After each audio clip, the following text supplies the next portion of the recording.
رسول پاک کا وصال ہوا نا، حضرت بلال نے منہ سے لفظ ہی کوئی نہیں ادا کیا. کسی نے اپنا دکھڑا کسی انداز میں سنا لیا. حضرت عمر نے کہا، جس نے کہا حضور وصال کر کے گردن اڑا دوں گا. حضرت عثمان غنی نے کہا، خبردار کوئی مجھے آ کے نہ بتائے کہ مصطفیٰ وصال کر گئے. حضرت علی المرتضیٰ رضی اللہ تعالیٰ عنہ نے فرمایا، نہ بھائی میرے مصطفیٰ پر تو موت آتی ہی نہیں جس طرح آپ لوگوں پہ. سب لوگوں نے اپنے اپنے اظہار کر لیے نا، بلال نے کسی کو دکھ بتایا ہی نہیں. ایک کونے میں بیٹھ کے نا حضرت بلال اکیلے آنسو بہاتے رہے، کسی کو بتایا ہی نہیں، اکیلے روئے. ایک شخص کہنے لگا، یار بلال بولتا نہیں. کہا نہ بلاؤ اسے.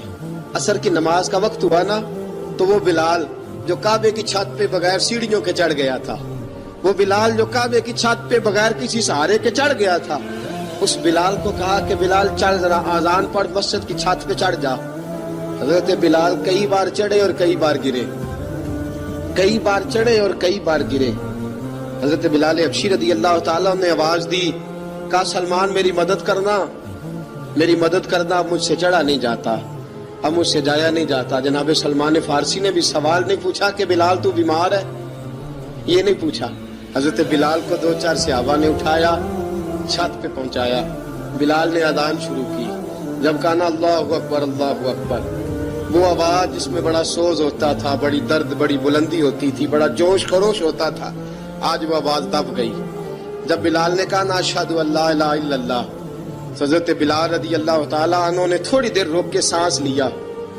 جب کہا نا اشہد ان محمد الرسول اللہ، جو سارے چپ کھڑے تھے نا، ان میں سے ایک بابا رو پڑا، جس کا نام ابو بکر صدیق تھا.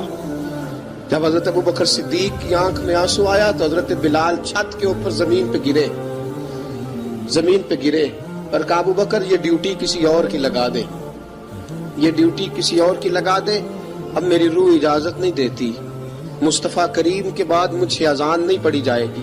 آپ نے واقعہ سن رکھا ہے کہ ایک بار صحابہ نے بلایا، دوبارہ آئے، حضور خواب میں ملے. کہا بلال تو آتا کیوں نہیں؟ بلال چھوڑ کے چلے گئے تھے. فرمایا اب میرا یہاں دل نہیں لگتا. ملک شام کے شہر حلب میں چلے گئے تھے، چھوڑ دیا تھا مدینہ منورہ. اب میری نگاہوں میں جچتا نہیں کوئی، جیسے میرے محبوب ہیں ایسا نہیں کوئی. حضور خواب میں ملے، آئے مدینے. حضرت بلال آخری بار، لوگوں نے کہا اذان پڑھو. کہا مجھے وہ اذان بھول ہی گئی ہے جو مجھے مصطفیٰ کریم کے زمانے میں پڑھا کرتا تھا، مجھ سے نہیں پڑھی جاتی. نہ مجھے کہو، میں کیسے پڑھوں؟ امام حسن اور حسین نے آ کے دامن تھاما نا، تو کہا بیٹا میں تمہاری نانی کا بھی نوکر رہا ہوں، میں تمہاری ماں کی چکی بھی پیستا رہا ہوں، مجھ سے کوئی فرمائش نہ کر ڈالنا. میں نے نوکری کی ہے، اور مجھے اگر اللہ نے توفیق دی تو میں تمہارے بچوں کے پیر بھی دھویا کروں گا.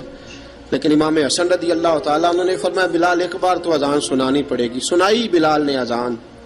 کوئی گھر مدینے میں ایسا نہیں تھا جہاں سے رونے کی آواز نہ آئی ہو.